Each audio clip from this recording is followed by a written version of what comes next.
Shalom, shalom. I would like to first begin the lesson off by giving all praises, honor, and glory to Yahweh by Hashem, Yahweh Shai by Hashem Rakakwadash. Double honors unto the apostles, double honors unto the elder bishops at Great Millstone who have taught me this truth through the spirit and the power of Yahweh by Hashem, Yahweh Shai. Slot.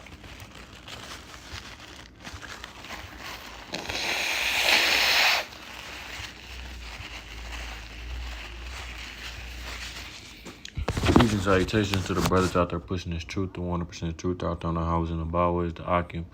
As well as you few sisters out there listening and learning, the Akwatu. Also, I say shalom.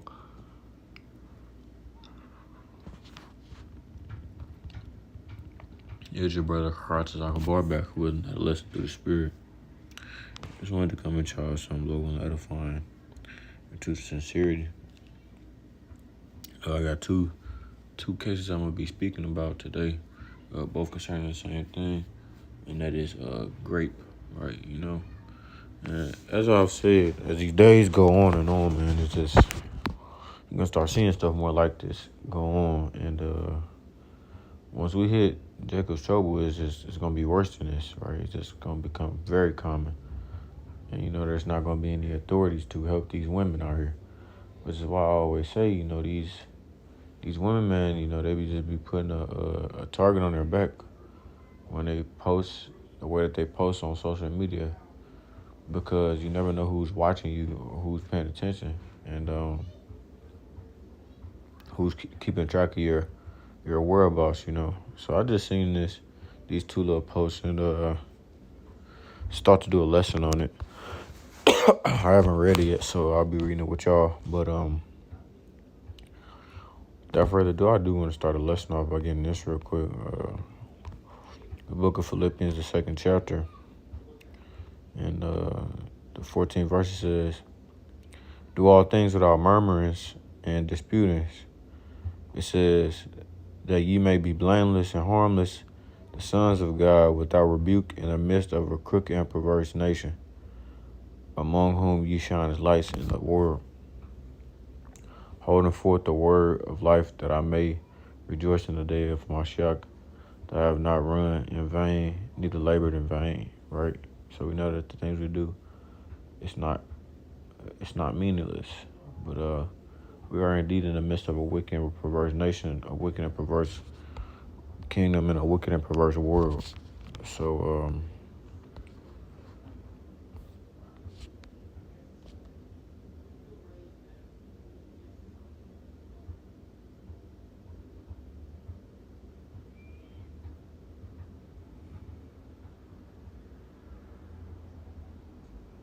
yeah, man. So it's just a lot of wickedness just building up here in Babylon the Great. And, you know, like I said, it's just once again signs that we're in the end, man. It says Baldwin man gets almost 300 years in prison for raping 7 women.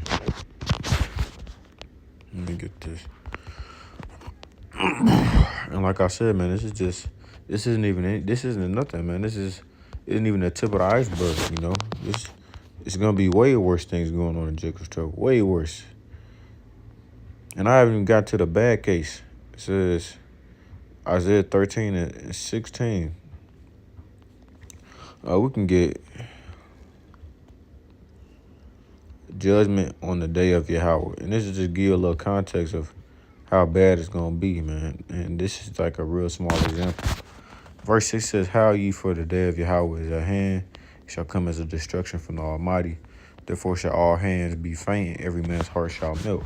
You know, people are going to have heart attacks in that day. You know, people are literally going to just kill over and die just from the magnitude of how things are, especially where Yahweh shall return. It says, "And they shall be afraid, pangs and sorrows shall take hold of them. They shall be in pain as a woman that travaileth. They shall be amazed one at another. Their faces shall be as flames." You know, the scriptures also talk about, you know, men's faces turning pale, white as snow, whatnot. And them giving birth pains as if they were in labor as a woman. You know, these real macho men are going to turn into bitches in that day. says, which is why these women are going to need a man in Yahweh Shimon shot to protect them. And as the brother said at camp last week, we're literally going to have to get spiritual powers, Lord willing, we be at that number. We're going to need that. Behold, the day of Yahweh cometh, cruel both with wrath and fierce anger, to lay the land desolate, and he shall destroy the sinners thereof out of it. Right? Like I was talking about in my lesson on Monday night, Lord's going to destroy a majority of people on earth for a good reason. It says, and I will punish the world for their evil and the wicked for their iniquity, right? And I will cause the arrogancy of the proud to cease and will lay low the haughtiness of the terrible, right? And these two people that's in this case is this products of judgment once again. Like I said, I haven't read the full thing to know if this dude was raping women that cried out or that had men. But we're gonna get into that in the scriptures and see how in the ancient times a case like this would have been handled. Because a lot of people would like to pity pat around what the scriptures say concerning grape. It says, I will make a man more precious than fine gold, even a man than the golden wedge of Ophir, which is talking about the elect. It says, therefore I will shake the heavens, and the earth shall remove out of her place in the wrath of Yahweh of hosts, and in the day of his fierce anger. And it shall be as the chased roe, and as a sheep that no man taketh up. They shall every man turn to his own people, and flee everyone unto his own land. Everyone that is found shall be thrust through, and everyone that is joined unto them shall fall by the sword. It says, their children also shall be dashed to pieces before their eyes. Their houses shall be spoiled, and their wives ravished. Which I was just talking about Babylon the Great as a whole. But if you don't know what that word ravish means, it's just another word for graped. So it says, Judge Ellen Hannigan Rubado on Tuesday sentenced Yahya Malley of Baldwin to 291 years. And at that point, you might as well just give the nigga the death penalty. Because ain't nobody going to live that long. He's just going to perish in prison. And they be doing crazy stuff to people who grape people in prison. So he's going to the booty house. It says, for each first-degree grape charge, the judge sentenced Malley 30 to 9 life sentences. Damn. Technically 30 years each to run consecutively. Additionally, he will serve 10 years each on 8 charges of second-degree grape and sodomy, some to run concurrently. Yeah, this nigga. So he's a sodomite, man. He was doing booty play, right? He was doing booty play, man. You know what the Lord says about that,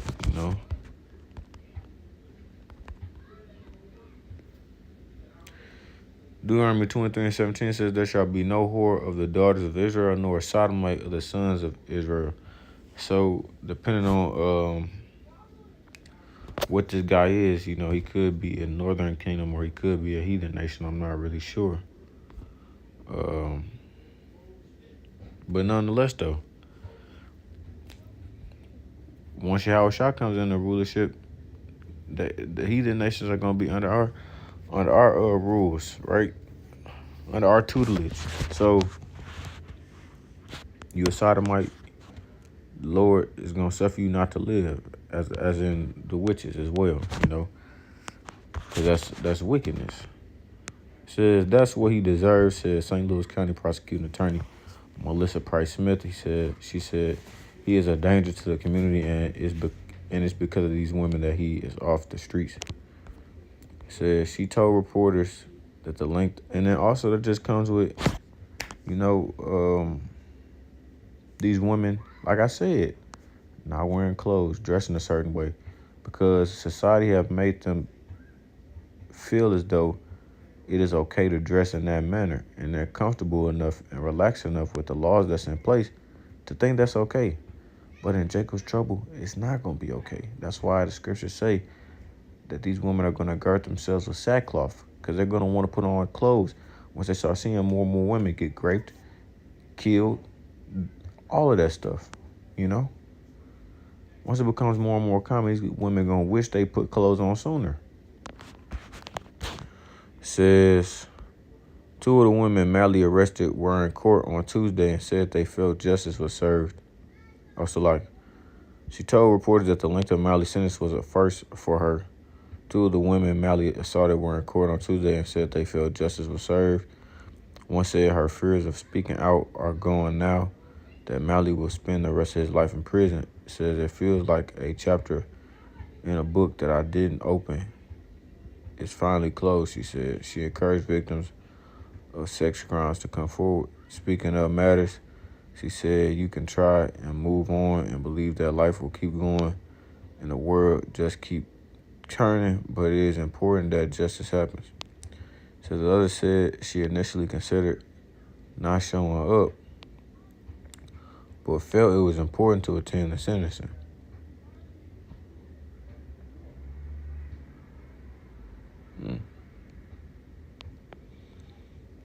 Says the other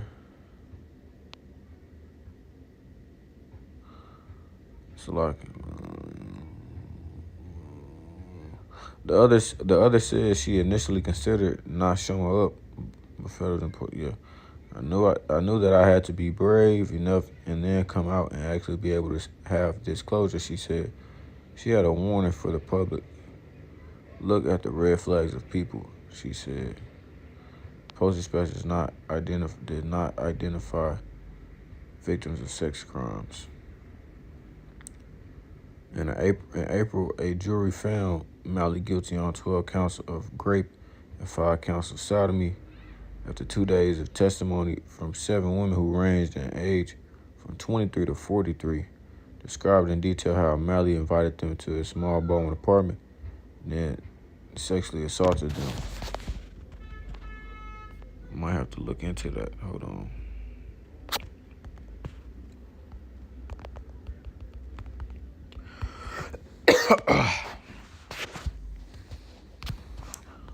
What's that on?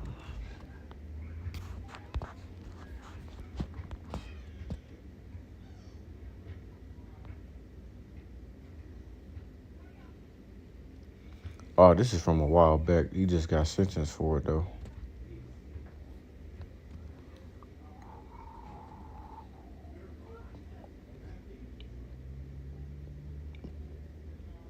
And see, it be them damn dating apps. They met online on a dating app. Believed that they share conservative values. Defendant officer show. They sit and talk on his couch and guides her to his bedroom. Defendant makes repeated sexual advances, which victim 1 repeatedly rebuffs. Defendant ignores victim 1 repeated statements that she did not want to engage in sexual activity and places victim 1 on his bed. Before he forces his penis in her vagina. So I didn't mean to read that. I was kind of going with the flow. He put his rod up in her pretty much. Victim 1 suffers pain and bleeding because of the SA, sexual assault. Takes a walk at the park by the defendant's house with him after the sexual assault, to which victim 1 agrees as a means of escaping defendant 1, or defendant. Victim 2 sit on the couch, living room, during which defendant discusses marriage. Victim 2 attempts to leave the apartment on 3 separate occasions, but on each occasion, defendant stands in front of the door, preventing her departure for well over an hour. Victim 2 tells defendant she is tired in an effort to get defendant to allow her to leave. Defendant asserts she should relax. The victim 2 agrees, trying to appease defendant, so she'll be allowed to leave. Victim 2 repeatedly tells defendant she does not want to engage in sexual activity with defendant. Defendant guides victim 2 to his bedroom to relax, where he places victim 2 on his bed, and he puts his rod in her, knowing he did so without her consent. Victim 2, defendant allowed victim 2 to leave the apartment after the sexual assault.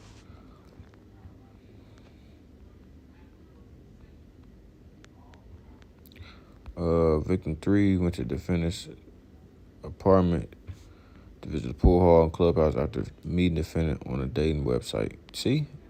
Once again, defendant escorts defendant, defendant escorts victim 3 to his apartment where they sit on the couch and talk shortly after defendant offers to show victim 3 his apartment and guides her to his bedroom where he used his body to push her into the room before shutting the door. Victim 3 physically resists defendant removing her clothes. Resists the defendant removing her clothes. Attempts to use her arms to block defendant from removing her clothes and tries to move away from defendant. Defendant persists and putting his rod in her, knowing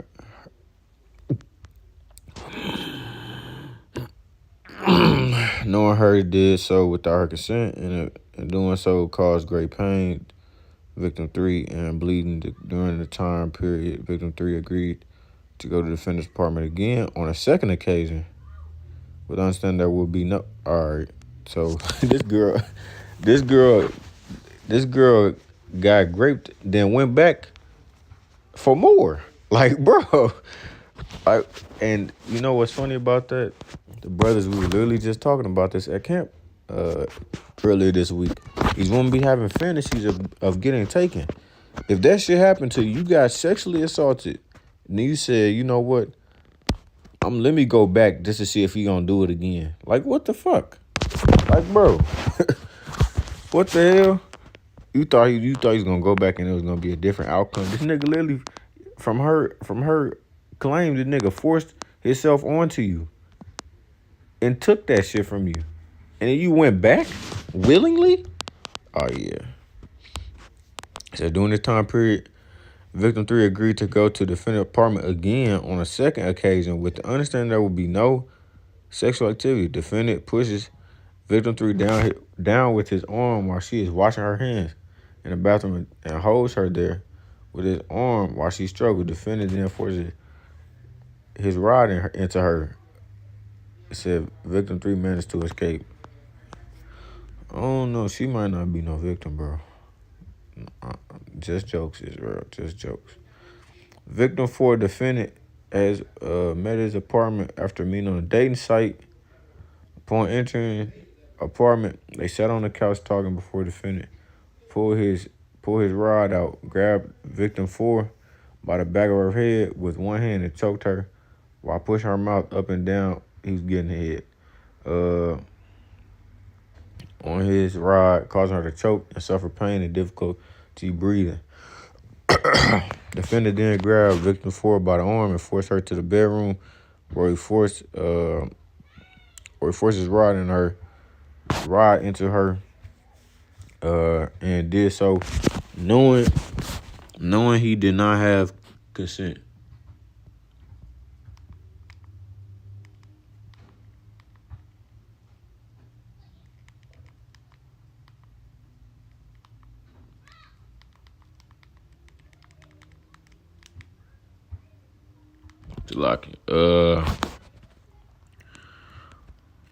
Victim 4 repeatedly screamed for defendant to stop and told him that it hurt.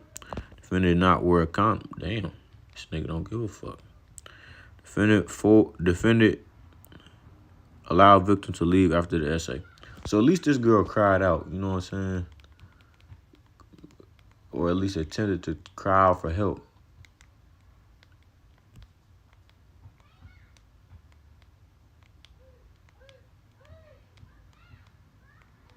So like it, bear with me one moment, Israel.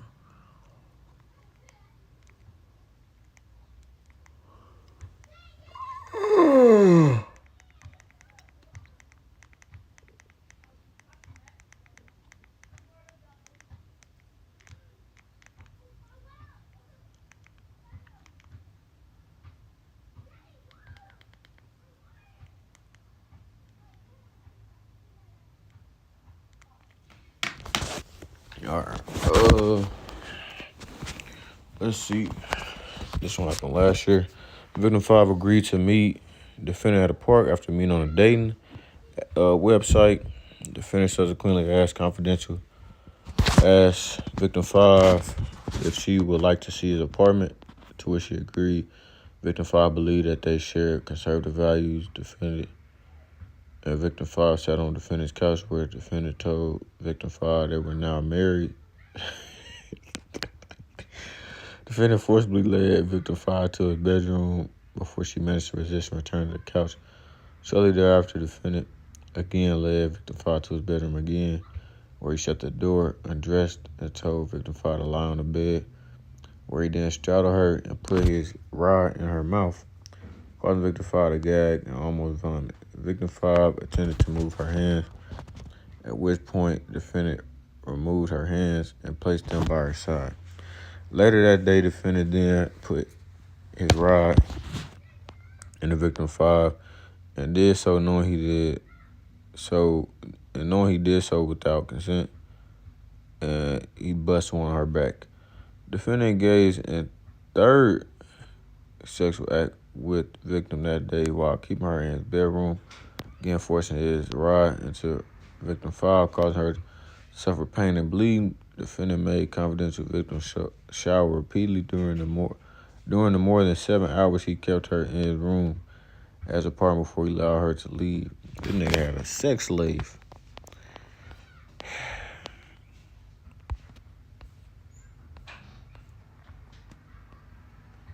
They call that nigga a serial rapist. Grapist. I said grape.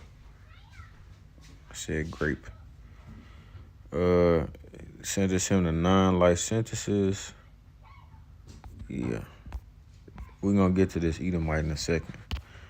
But let's go ahead and go to Deuteronomy 22, man.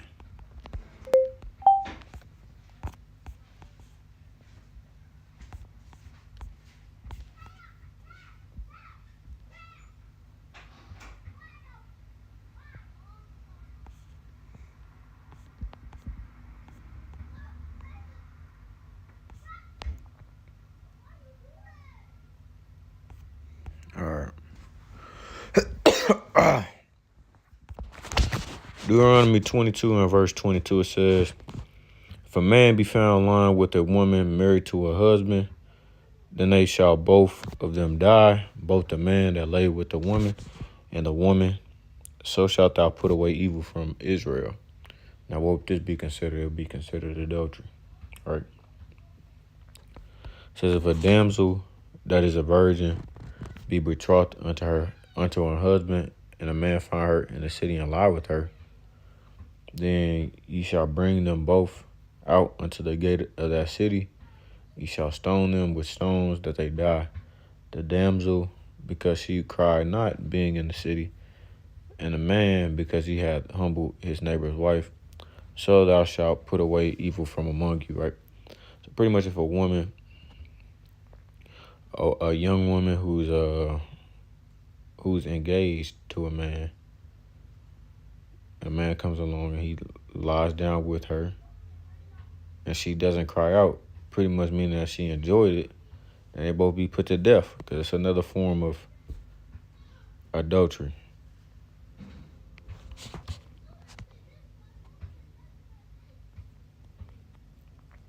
But if a man find a betrothed damsel in the field, and a man force her and lie with her, then the man only that lay with her shall die.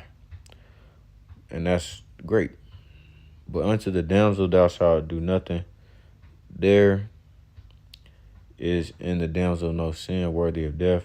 For as when a man riseth against his neighbor and slayeth him, even so is this matter, right? So the difference is that they're in the city the first time, and she didn't cry out when she could have, and someone could have helped her. And with her not crying out, pretty much signifies that she enjoyed it. And when in the field, meaning like the country or rural parts, even if you did cry out, it's less than likely that somebody's going to be able to hear you, which is why the woman isn't put to death in that situation. It says, but unto the damsel thou shalt do nothing. Verse 27, for he found her in the field, and the betrothed damsel cried, and there was none to save her. I'm about to say, like, if she cried, no one heard her. No one could help her, right? It says, if a man find a damsel that is a virgin, which is not betrothed, and lay hold on her and lie with her, and they be found, then a man that lay with her shall give unto the damsel's father 50 shekels of silver, and she shall be his wife, because he hath humbled her. He may not put her away all his days. A man shall not take his father's wife, nor discover his father's skirt. So what that's saying is, if a man finds a woman who's a virgin, she hasn't been touched by a man, she's not engaged with one, or she's not married to one, Salaki, and a man goes and takes her, right, forces himself upon her, whether she cries out or not, it doesn't make a difference. That man is, or that woman is now his wife, right? And because he did that, he has to pay that woman's father 50 shekels of silver, which is pretty much like the customary payment in the case of grape in the ancient days, right? And he's not allowed to divorce her at all, right? He has to stay with her forever. So that woman becomes his wife forever, no matter what circumstances it is, no matter if she's crazy, no matter if her coochie smell like death, no matter if she looks like a damn gargoyle, whatever, right? You cannot put her away, or her ass gonna be put down. So, yeah, man, that's how, things like that were handled back in the ancient days. Now, going on to Esau Edom, says Connor Ernest, a 23-year-old Texas Republican activist and former Turning Point USA chapter leader, admits to having sex with a dog, according to court documents in his ongoing sexual assault case. Ernest faces multiple felony counts of sexual assault involving young women. One of his ex-girlfriends reported that he confessed to her about the act with the family dog. He was arrested in April 2025 and released on bond. The case is still proceeding. And I'm just go ahead and get Job 30, you know what I'm saying? And I'm going to close it off there because I've already hit the point. Esau Edom is just perverse, weird, you know what I'm saying? Crooked. They go the opposite way. Same with that dude, but Job 31, it says, but now they that are younger than I have me in derision, whose fathers I would have disdained to have set with the dogs of my flock. Right? Meaning Job didn't even trust the Edomites around his dogs because he knows that they are into doing weird shit with animals. Matter of fact, I should have got, is that Deuteronomy 22? I'll come back to it. Jumping down to verse 5. They were driven forth from among men. They cried after them as after a thief, to dwell in the cliffs of the valleys and caves of the earth and in the rocks. That just goes into them being a wild man, being troglodytes, cave dwellers. It says, among the bushes they brayed, under the nettles they were gathered together. They were children of fools, children of base men. They were viler than the earth. Right? Esau Edom, once again, is returning back to that state of mind.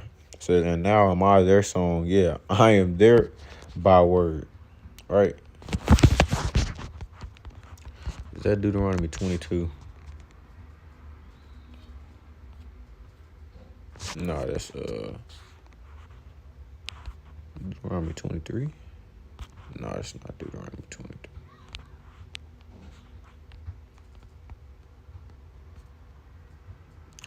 It's in the book of Leviticus.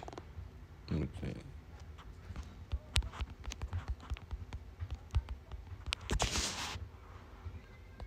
I knew it was Leviticus, the 18th chapter.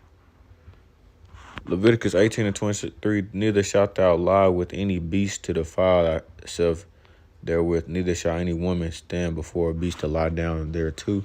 It is confusion. Defile not yourself in any of these things, for in all these the nations are defiled, which I cast out before you. Right? Once again, showing you that these are heathen nation things that the heathens did. So,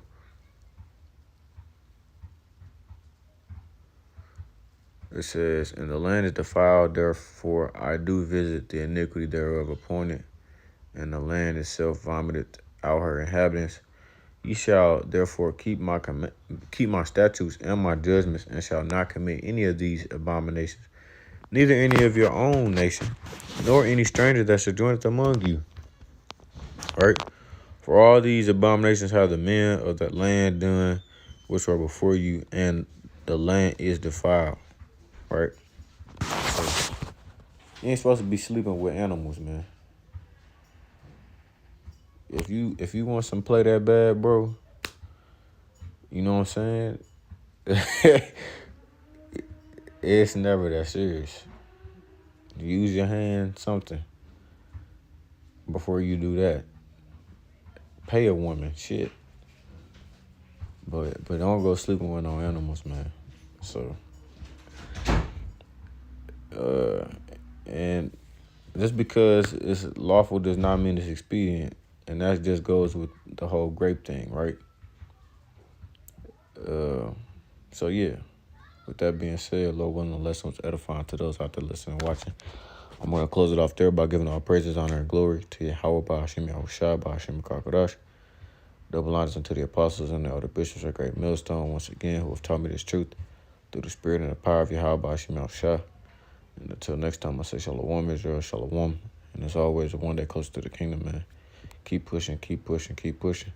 Shalom, Israel, Shalom.